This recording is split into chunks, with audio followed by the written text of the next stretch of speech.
Switchcraft is brought to you live 3 times a week on Tuesdays and Thursdays at 3 p.m. U.S. Eastern and on Saturday at whatever time I can get to it. Tune in live over at twitch.tv/runjumpstomp. This episode of Switchcraft is brought to you by Bustler. Support Switchcraft and my other content for as little as $1 and get exclusive content over at patreon.com/runjumpstomp. There we go. Save. Put that over there. Let me zoom out a little bit. That's 30 seconds, 30. Yeah, okay, that's good. Switchcraft episode 225 is brought to you by Audible. Get a free book and directly support the show by checking out Audible. They have thousands of books from every genre. You're definitely going to find something you like. Earlier today, while I was questing in World of Warcraft, I was listening to The Ultimate History of Video Games by Stephen L. Kent. That is a really good book, and I'm probably about halfway through it. Really enjoying it. And if you are looking for a fun book to read, it doesn't have to be a video game history book. They've got everything over there. Just head over to runjumpstomp.com/audible and get your free book today. There we go.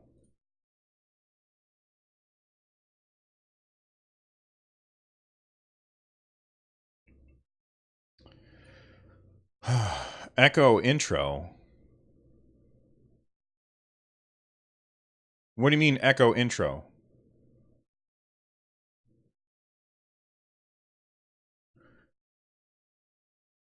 No one tell RJS that I stole his podcast patron intro. I don't know what that means. But now I get what Lego Lawyer's saying. I listen to your show. I'm going to find out anyway. I just don't listen every week. I try to listen every week, but I can't always. Let's see. By the way, this is not going into the podcast, but right there, everybody, we've got, come on, focus.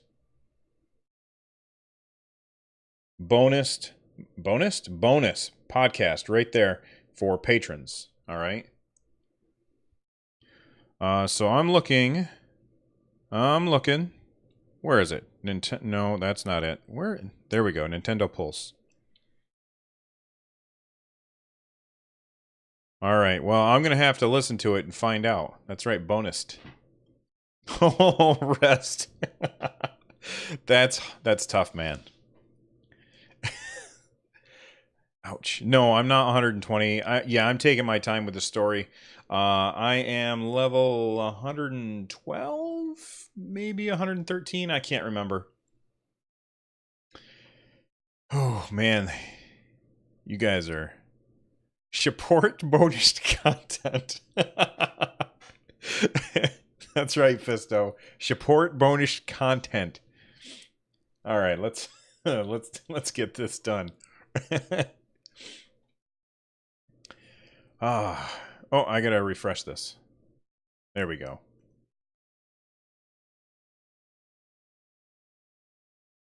All right, I've talked about this. I don't even know how many times I've talked about this on the show, but it's going to be at least one more, and probably more than that. So Diablo 3, if you didn't know, if you were living under a rock, yesterday there was a leak. Thank you to Resd TV, also known as Dasme, also known as the host of Nintendo Pulse podcast, for dropping this in the Discord. And I'm looking for the actual link right now. That's not it. Here we go. Forbes. Way to go, Forbes. Forbes accidentally posted that Diablo 3 was coming out. And, you know, we had all kind of heard about it, but they had some real details that were very interesting. Details like Nintendo exclusive content, a price, that it was coming out later this year, and it looked pretty credible. And then certain websites like Kotaku started confirming that basically it wasn't supposed to be announced until today, and it got announced a day early by Forbes. And of course, Forbes took their blunder back offline. I'm sure that they got a swift phone call from Nintendo. or Blizzard, whoever would be more angry about that. Probably Nintendo, if I were to guess. But they took it down, and then sure enough, today I was, I'm on vacation right now, and I was going to record the show earlier, but I was like, nope, I'm gonna wait. I'm gonna just keep on waiting. And finally, Nintendo posted a tweet today showing the real announcement. It is official. Diablo 3 is coming to the Nintendo Switch, and it's supposed to be this fall, although it seems like video game companies are having trouble figuring out what season is what. And, as a science teacher, I can help them out with that. But it's coming out this fall, and it has exclusive content.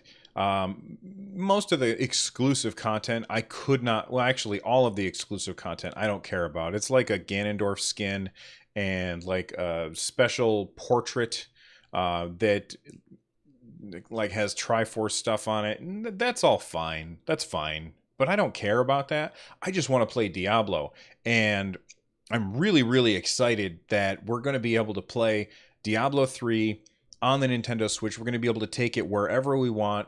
And this is a game that I already picked up on the PC.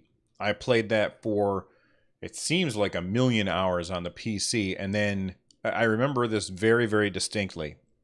For those of you that don't know, I used to be quite robust. Tipping the scales close to 300 pounds. And I had lost a bunch of weight through diet and exercise. And most of the exercise was on an elliptical that we had in my wife's sewing room. And I had lost so much weight that, well, I'll get back to that in a second. But I was on my elliptical doing my daily 40 minutes of running, which I hate so much. And my daughter came in, and this was years ago, and she said, "Hey, I'm going to go for a run.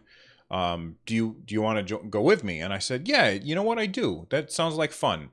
I hadn't been running outside. I've just been running on the elliptical, which is so very boring.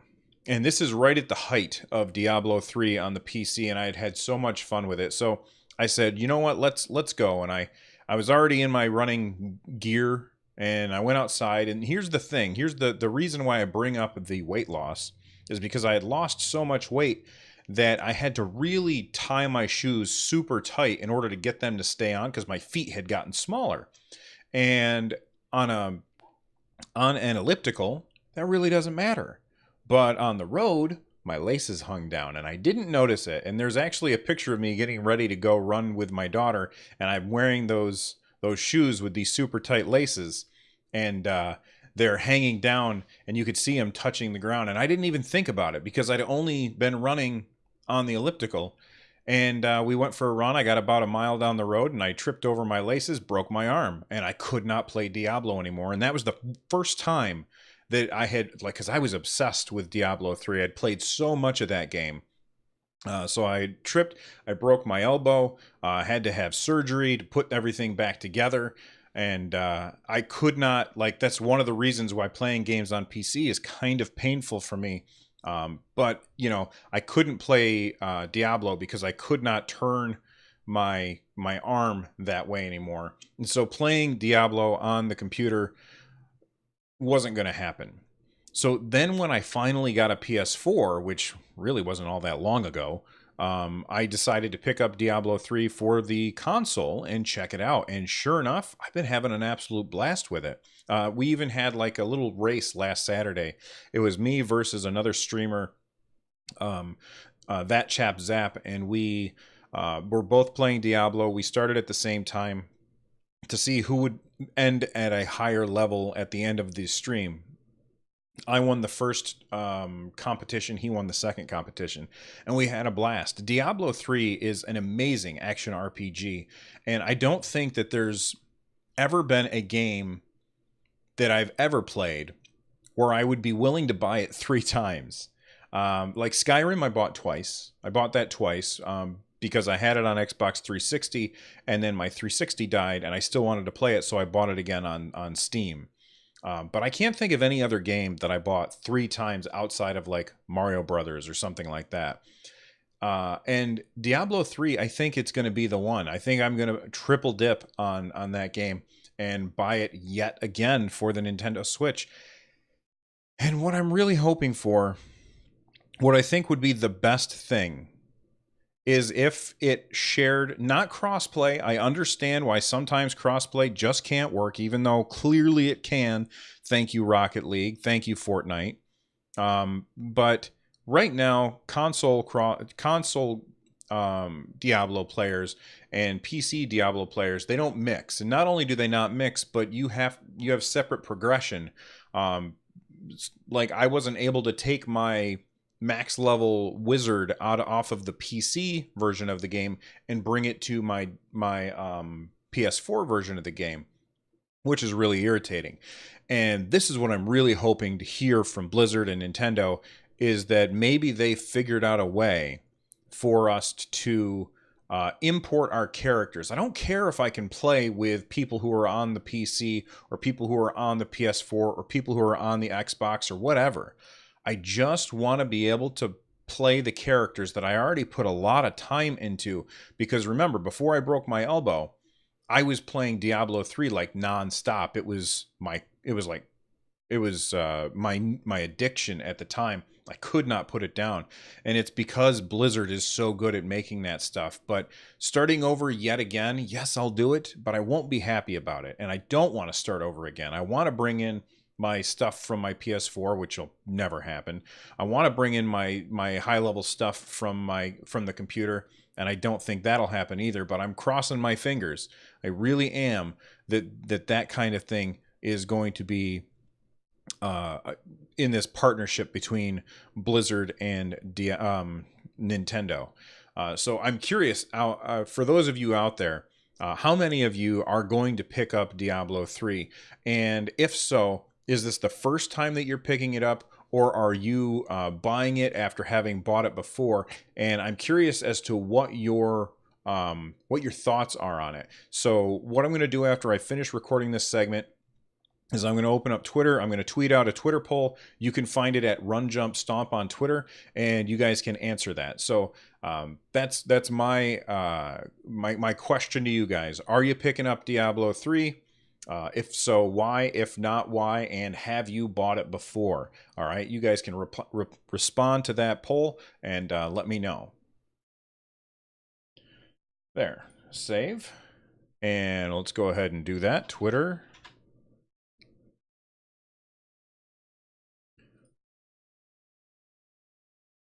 All right. Are you picking up, now that it's official,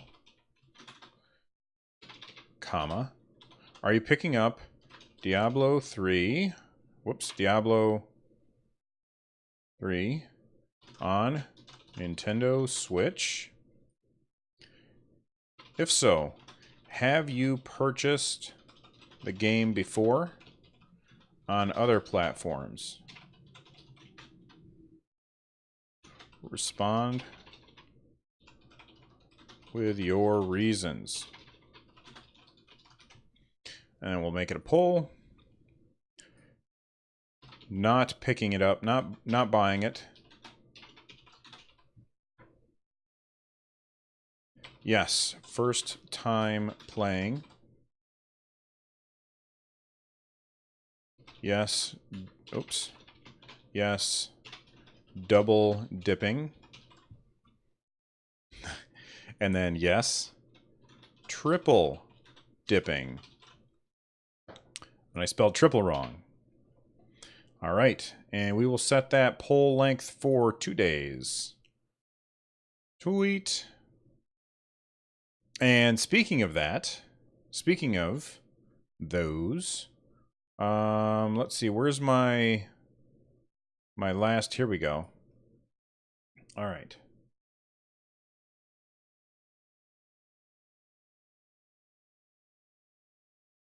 And we will go ahead and switch back.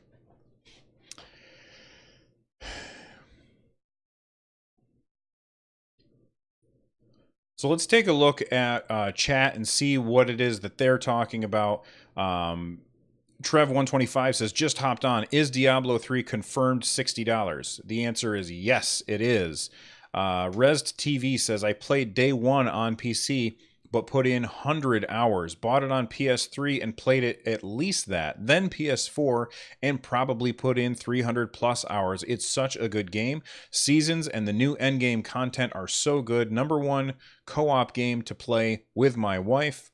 I'll most definitely be quad dipping to get it on the Switch. Quad dipping sounds like something that that the bros would tell you that you got to do when you go to the gym. Oh man, you got to do some more quad dips. You know what I mean?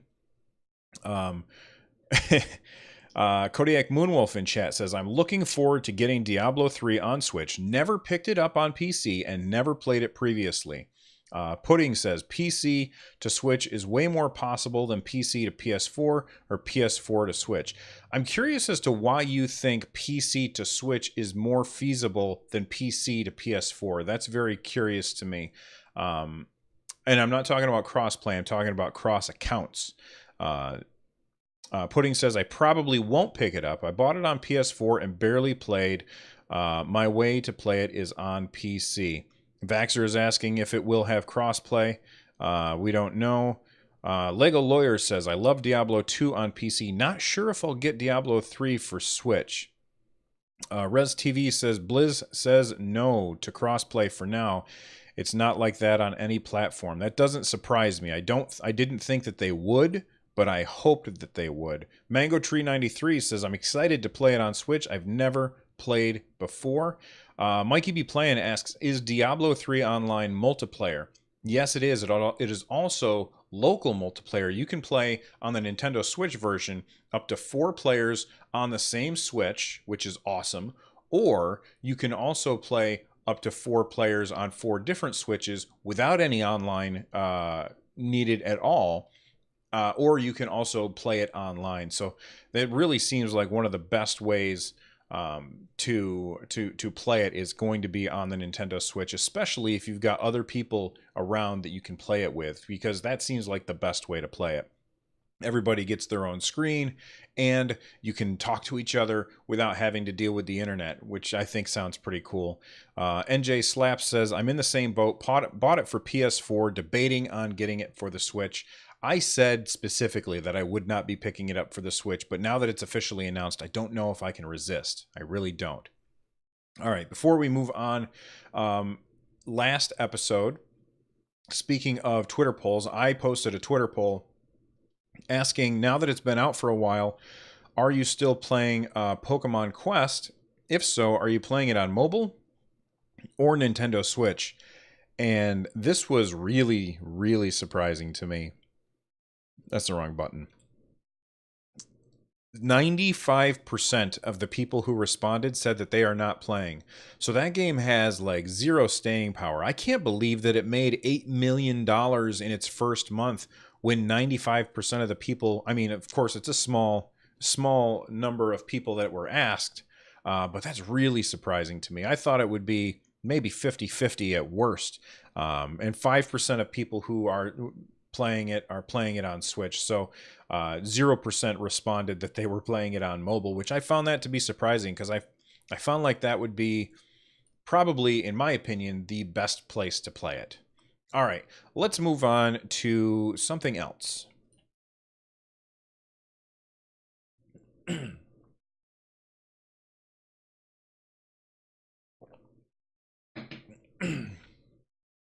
Right, but Pudding, you can use your PC account on PS4. That's the thing. PS4 has no problem working with people who are on PC. It's working with other console manufacturers, because my PC version of Fortnite is linked to my PS4. So if I play on my PC or on my PS4, I can work on the same progression. It's when I play on another console, in my case the Switch, that I can't maintain my progression that way. They said, "Ooh, you are right." That's okay. We will forgive you someday, but not today. All right. Speaking of dark, action-based role-playing games, Dark Souls finally has a release date. Now, this was supposed to come out in summer, and for those of you that don't know, summer officially ends on September 21st. Well, we've got our release date for Dark Souls coming to the Nintendo Switch. This is via Polygon posted this story, and it is October 19th. Very much not in summer. This is definitely a fall game. And it's going to be hard for me to resist. I've heard so many people say such great things about Dark Souls. And I played Dark Souls 3 a little bit on computer. And I didn't love it, but I don't know that I really gave it a fair shake. And this game, you know, just based on what everybody is saying about Dark Souls Remastered, it looks just great.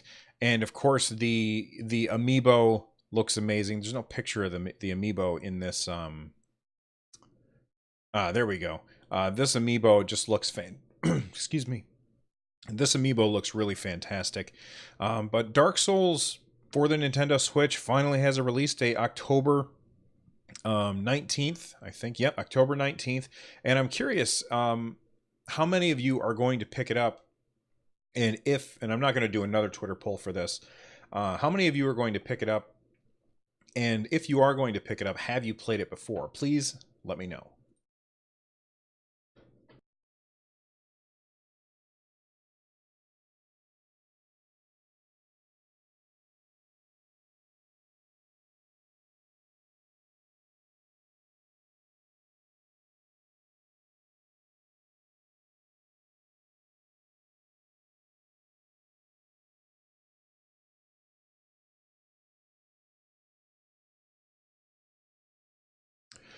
Sorry about that. Save.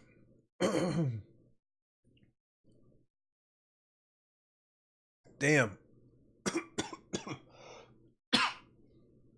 That was unpleasant. That was very unpleasant. All right.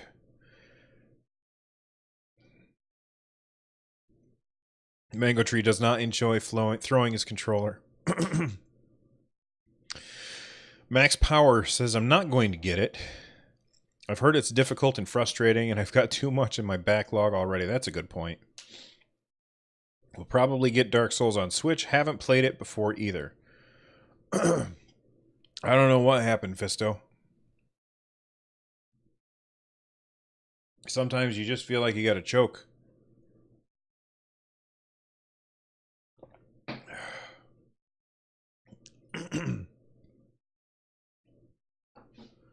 Where's my Switch? There we go. It's always good to have a prop.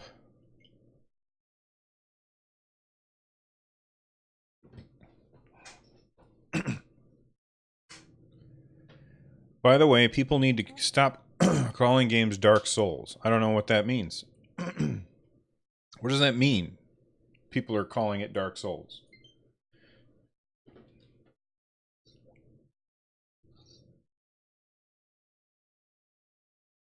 All right, here we go. Well, I know that there's a lot of people who have been waiting a long time for this game to come across the pond to the US, and that game, oh, I'm playing it, let me turn it down, is Monster Hunter is here on the Nintendo Switch. There's a demo that you can now download right off the eShop already. There it is right there, loading up. I haven't had a chance to play the demo yet. This is basically the version of Monster Hunter. This is not Monster Hunter World, which is why I'm not super excited about it. But this is Monster Hunter Double Cross over in Japan, and then here in the US, it's called Monster Hunter Generations Ultimate. So here it is right there, Monster Hunter Generations Ultimate. And it's supposed to be a very, very good game. Now, the reason why I'm not super excited for it is because this game series is notoriously opaque and difficult to really understand and like kind of to grok, really. It's really difficult to get everything, all the very, very complex systems that are in the Monster Hunter games. And my first Monster Hunter game that I played and enjoyed was Monster Hunter World on my PS4.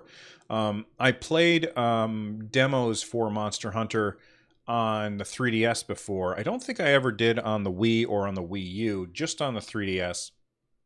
And I felt like in the demo, Capcom doesn't, they tend not to put their best foot forward, and I'm anticipating that this will be basically the same way, where they have a fantastic game, but they're so bad at teaching you how to play it that people get frustrated and leave it to the side. However, people who've been playing the series for years and years, every time there's a new one that comes out, they're like, oh my god, it's amazing and so fun to play. Monster Hunter World, I felt like out of all of the ones that I've tried, that one did the best job teaching me what exactly I was supposed to do. And I was hoping that whatever they did for Monster Hunter going forward, it would have that in mind, that good tutorial. And even though I say that Monster Hunter World did a good job showing me what to do, there was still stuff I had to look up online because I was still confused about things. It was just less confusing than the other times that I tried the series. I know that there's people who adore these games, and I'm here to let you know that it's on the eShop. You can download the demo right now and try it out. I can tell you this.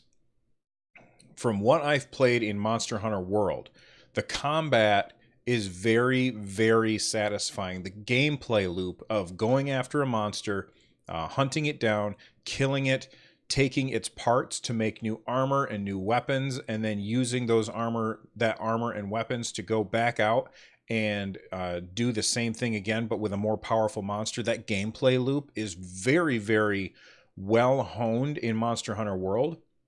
And if that's any indicator of how well that gameplay loop is honed in Monster Hunter Generations Ultimate, I feel like that we're in for a treat. Keep in mind, though, it's going to be a little opaque and harder to understand. That's what I've heard about Monster Hunter Double Cross, which this is just the English version of that. I'm curious if you guys are excited about Monster Hunter Generations Ultimate for the Nintendo Switch. Fisto in chat says, bring back physical instruction booklets. Vaxxer says, I liked instruction booklets. I totally agree with you. I remember... Like, I would go to the store, like my mom would take me to the store and I would buy a video game, and on the way home she's driving and I would open up the game package and leaf through the instruction booklet on the way home, and it was always so fun. And then when I got older and I got into really complex RPGs like Baldur's Gate or Icewind Dale, and the instruction booklet was like, I don't know, like super thick books, like they were books that explain the game. I feel like Monster Hunter would definitely benefit from super thick instruction booklets that explained everything, but I think that most people would just ignore that stuff and just go straight to the internet. So while I like the idea of bringing back instruction booklets to video games, I think that that is a cost that is not in the developer's best interests, because that's extra money that it costs not only to make them, but to print them and to ship them. And overall, I feel like the internet's a better place for that. What I would prefer that they do instead of instruction booklets is just do a better job teaching you how to play. Take the tutorial a little bit slower. And what I've noticed, and this is not just Monster Hunter, but many Japanese games, and I don't know if it's because of the language barrier or something like that, or maybe I'm just dense, but a lot of Japanese games, they tend to throw way too much at you at the very beginning, and you're like, it's just too much, I can't remember all this. Whereas, Western games, I feel like for the most part, they're like, okay, here's one little tiny thing that we're going to teach you, and now you've mastered that. Okay, great. Now let's move on to the next thing, the next little tiny piece of information that we're going to throw at you. And I'm not sure why that is. It might just be because, you know, I have no idea. I don't have a reason. If you have a reason, please feel free to let me know. There's lots of ways that you can get a hold of me, by the way. You can get a hold of me emailing me, runjumpstomp@gmail.com. You can call and leave a voicemail at 260-RUN-JUMP. You can join the Discord at runjumpstomp.com/Discord and get a hold of us that way. And just, you know, become part of the community. It's really a great community, and I have a lot of fun talking to everybody. So anyway, thank you very much for that. Oh, Max Powers 49 says, never tried a Monster Hunter game, but I'm going to check out the demo tonight. The world looks very segmented in this game, though, from what I've seen, divided into a bunch of small areas that load when you pass by them. Breath of the Wild spoiled me on that. Yes, that is 100% true. I think that I tried the Monster Hunter Double Cross demo on my Switch. Of course, it was in Japanese, so I didn't know what the hell was going on. But yes, you are right. They like the overall map will have all of these little segmented areas, and after you fight a monster, it'll flee. You know, you take it down far enough in its health, and it will run away. It'll go to another area, and you have to find where it goes. And I believe in all of the Monster Hunters except for Monster Hunter World, as you go from area to area, there is a loading screen. That's one thing about Monster Hunter World that was so great, is they didn't have those loading screens as you went from one section to the next of the map. And I'm not sure, I'm not positive if that happens in the Switch version, but I think it probably does. I'm not 100%, but you guys can let me know.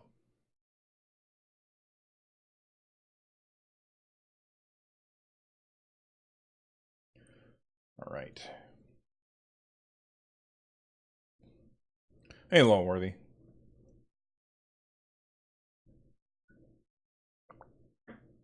All right. I'm going to wrap this up.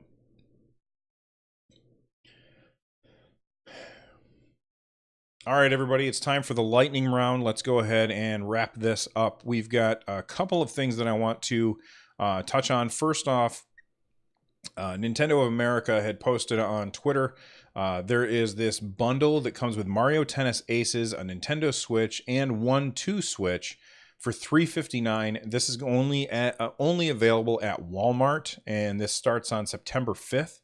I think that's a hell of a deal. I mean, I haven't played 1-2 Switch, but you're basically getting that game for free. And when I look at this, I feel like Nintendo's trying to pull a fast one so that they can say, look, 1-2 Switch had really good sell-through this long after the launch. So Mario Tennis Aces, 1-2 Switch, and a Nintendo Switch for $359. I think that's a pretty good deal. Before we go, I want to thank Max Power 49, Kid Wiggum, for the 5-star reviews on Apple Podcasts. You guys are awesome, and I really appreciate it, and it does really help the show by reviewing the show. And then last thing, we've got a Fortnite tournament that I have set up. If you want to check out the excuse me. If you want to check out the Fortnite tournament and sign up for it, you can easily do so by heading to runjumpstomp.com/Fortnite, or you can just click on the link in the show notes. It's going to take you to a website called Challenge, or I don't know. I think it's like French for challenge or something. But it's going to automatically make the bracket and stuff like that. I set it up so that it would take 16 participants. Right now we have 7 participants, so we've got room for a few more people. So sign up as soon as you can. The winner of the tournament is going to be getting a $10 gift card through Amazon via Hopple. So community member Hopple reached out to me and they said, "Hey, thanks for doing all this stuff. Here you go with a $10 eShop, or not, a $10 Amazon gift card. You can give that away for the next tournament." And I said, "Okay, cool. Thank you so much." So once we get through all of the excuse me, all of the signups, then I will post the bracket. There's a couple of rules that you have to make sure that you follow. So make sure you read the rules when you go to the site. Again, that's runjumpstomp.com/Fortnite. And once we get everybody signed up, you guys will pair off. You'll go into a duel. What do they call it? Duos. You'll go into duos, and whoever gets the most kills wins, and we'll break a tie with whoever travels the longest distance or something like that. So hopefully you guys will enjoy it. Fortnite's a great game, and it's free, so a lot more people can play it. So make sure that you sign up. Again, runjumpstomp.com/Fortnite to sign up as soon as you can.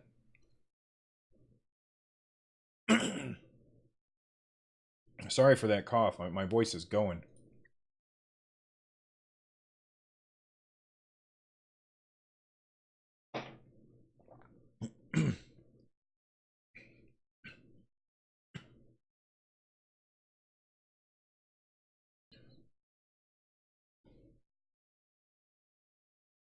All right, that's it for today's episode. We are out of here. Before we go, I want you to make sure that you stop by runjumpstomp.com/music. When you get there, you are going to see a list of all of the music that's ever been featured on the show. And today's episode is featuring the Moon theme from DuckTales, rearranged by Tom Winter, who basically takes video game music and plays it acoustically. That's what you heard at the beginning of the show, and you're about to hear it again. If you want to watch the full show, you can either come and watch live over at twitch.tv/runjumpstomp, or you can check us out over on YouTube at youtube.com/runjumpstomp. Finally, if you are looking for ways to support my content, you can do so by heading on over to runjumpstomp.com/thank-you. All the links there help me create more content. Just a quick reminder, we've got a second podcast going. It's just for patrons. If you join the Patreon over at patreon.com/runjumpstomp, you get access for as little as $1 a month to a completely different podcast that also is about anything not Nintendo that I just want to talk about. Things like Star Trek, or I'm going to be talking about World of Warcraft soon, things like Diablo. Head on over to patreon.com/runjumpstomp, and for as little as $1, you can get access to that. Thank you guys so much for everybody who has already supported the show. You guys are all awesome. Thank you to the live chat for being here. You guys are great. So let's go ahead and read off the live chatters. We've got Kodiak Moonwolf, Vaxer, Awate86, Bo Frawley, Corona G8, we've got Decaf Smurf, JD Hack, Joe Mead 24, Lawworthy, Lego Lawyer, Max Power 49, Mikey B Plan, Fisto, Pudding, Raptor James, Resd TV, Skinny Seahorse, I love that name, Slow Cool, TF Wagner, The Buns, Trev 125, VNK, Virgo Pros. You guys are all awesome. Thank you so much for hanging out with me. I really appreciate it. I will see you all next time. Bye-bye.